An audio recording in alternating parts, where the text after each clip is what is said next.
Today's lecture, it's based on the study of motion of a charged particle in a uniform electric field.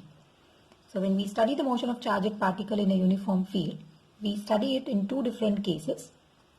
The first case is case 1, when the particle is at rest in a uniform field. Let's assume that this is an electric field directed from positive to negative. Magnitude is capital E. And now we are leaving a charged particle in it, say a proton or a negative charge is released in it. Then we are going to study what is the path followed by it and how do we calculate the distance traveled, acceleration, velocity, etc. So to begin with, say this is a particle whose charge is Q and mass is M, which is initially at rest in an uniform electric field. So due to a force of repulsion between positive and positive plates, this particle will accelerate towards the negative plate. So let us see what is the acceleration. We know the force acting on a charged particle is E into Q, electric field is E and the charge on the particle is Q.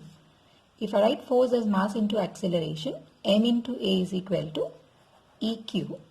So the acceleration acting on the particle magnitude is EQ by M.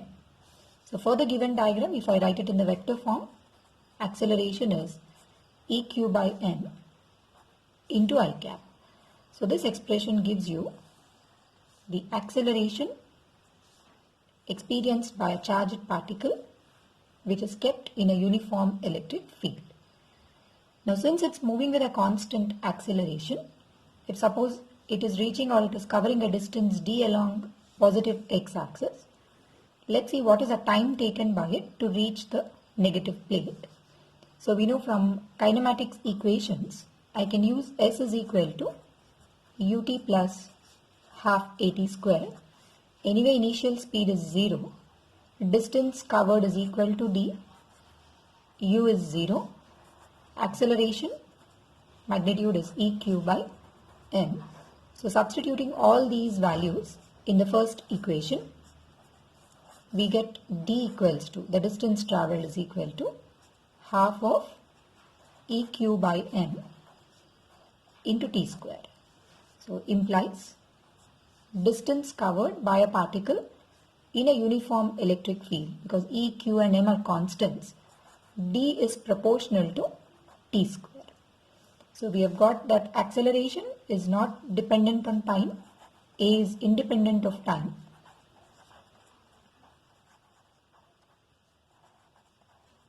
Whereas distance traveled is directly proportional to t square. Now the last term, velocity after a certain interval of time. So V equals to U plus AT. After t seconds, the velocity of the particle will be, initial speed is anyway 0, acceleration is EQ by M and the time taken is t. So therefore, V equals to EQ by M into t. So from this relation, we have got the velocity. This formula has given you the distance covered along the direction of the field and then acceleration. So we get that, or we can infer that speed is directly proportional to time. More the time, more will be the speed. So this is the first case of study of motion of a charged particle in a parallel electric field. Okay, now coming to case 2. In case 1 we have seen the particle is placed in a uniform field and it starts moving parallel to electric field. Now let us see what would happen if a particle is projected into an electric field but perpendicular to its direction.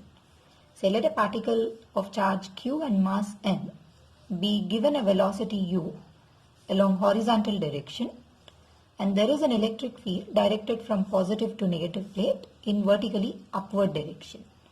I took the distance between these two plates as equal to d. Now because this particle is positively charged, it gets attracted by negative plate and will bend towards the negative plate. And since the motion is two-dimensional, let us split velocity into components. for x direction, initial velocity along this direction is u, and there is no force acting along x-axis, so we write ax as equal to 0. And for y direction, along y-axis, we didn't give any velocity to the particle, so uy is 0, but we know this particle is experiencing an electrostatic force along this direction. So there is an acceleration along y-axis, okay, and we can write this acceleration as electrostatic force, that is EQ divided by m. So once you know the value of ux, ax, uy and ay, now I will calculate the distance travelled by the particle along x-axis after t seconds. So using the relation s is equal to ut plus half at square, but when you are writing it for x-axis, write it as the components along x direction. So the distance travelled by the charge along x direction is ux is u into t. Call this as equation 1. Similarly, the distance covered along y-axis, say after a certain interval of time, the particle is somewhere here. It covered a distance x and this distance is y. Y is equal to again ut plus half at square uyt plus half ay into t square, or y is equal to uy is anyway 0, half of eq by m into t square. Call this as equation 2. So we have got the distance covered along x-axis, horizontal direction. This is giving you the distance covered along y direction. If I eliminate t, take t from first equation and substitute in the second, we get y equals to half of eq by m. In the place of t, we will write it as x by u whole square, or y is equal to half eq by m into x square divided by u square. Since all these terms are constants, y is proportional to x square, so the path followed by this particle is a parabola.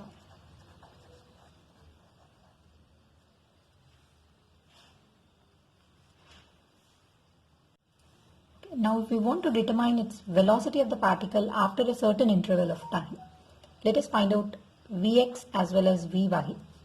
Vx is ux into ax into t, because we know the value of ux and ax. The horizontal component of velocity remains same, whereas vertical component of velocity Vy along y-axis, Vy is equal to uy plus ay into t. We get the y component of velocity as, substitute the value, uy is 0, ay is eq by m, that is eq by m into t. This gives you Vy and this gives you velocity along x-axis. If you know Vx and Vy, we can obviously find out the velocity. That would be Vx square plus Vy square. Okay, now let us look into some applications related to motion of a charged particle in a uniform field. So this is one NCERT question. It is given that there is an electric field directed from positive to negative plate, and the magnitude of the field is 2 into 10 to the power 4 Newton per Coulomb. Distance between the plates is given as 1.5 centimeter in the first bit. An electron is placed here. They are asking you to compare the time taken by electron to reach the positive plate, and in B bit the direction of field is reversed. So this is positive and this is negative. Now if a proton is placed near the positive plate, in what time does it reach the negative plate? We need to compare the time taken by electron to reach the positive plate and the time taken by proton to reach the positive plate. And since they are moving in the vertical plane, we know acceleration due to gravity is 9.8 meter per second square. We are neglecting this acceleration or weight of the body because for the given field, if you observe the acceleration experienced by electron, it will be very high. EQ by m. E is 2 into 10 power 4, charge 1.6 into 10 power minus 19 for electron. Mass of electron is 9.1 into 10 to the power minus 31, which comes out to be 3.2 by 9.1 into 10 to the power minus 15 plus 31, which is about 1/3 into 10 power 16 meter per second square. Now you can understand this is a very large magnitude of acceleration when compared with gravity. So for solving this type of questions, we are not going to consider the value of g. We will neglect the value of g in comparison with this term. So neglecting the value of g, now let us come back. The time taken by an electron to travel a distance d, because it is the electrostatic force which is pulling it downward. I'll use the formula. Distance traveled is half at square. U is anyway 0. Acceleration is E into Q by mass of electron, and the time taken by electron, I will write it as Te square. Call this as equation 1. The same distance, now a proton is traveling. Acceleration is EQ by m, but this time I will write it as mass of proton. Let the time taken be Tp square. Call this as equation 2. Both are representing the same distance. Equate the distances. Time taken by electron square by mass of electron should be time taken by proton by mass of proton, or Te by Tp would be under root mass of electron by mass of proton. And we know mass of proton is much heavier when compared with mass of electron. So the time taken is directly proportional to mass. So this relation will give you the comparison for the time taken by electron and proton. Less mass will take less time, more mass is going to take more time. So look at one more NCERT question. Okay, here they have given that there is an electric field directed from positive to negative plate, and 3 charged particles are following 3 different paths, 1, 2 and 3. And from this diagram you need to identify the sign of the 3 charges and which particle has highest charge to mass ratio. I repeat, first you have to identify the sign. So sign you can easily identify. If you observe the 3 particles, see, out of these 3, 1 and 2 are moving towards the positive plate. So first and second must be negatively charged particles. Whereas coming to the third particle, it is attracted towards the negative plate. So this must be positively charged. So we have identified the sign of the 3 charges. Now, but for the second question, which particle has highest charge to mass ratio?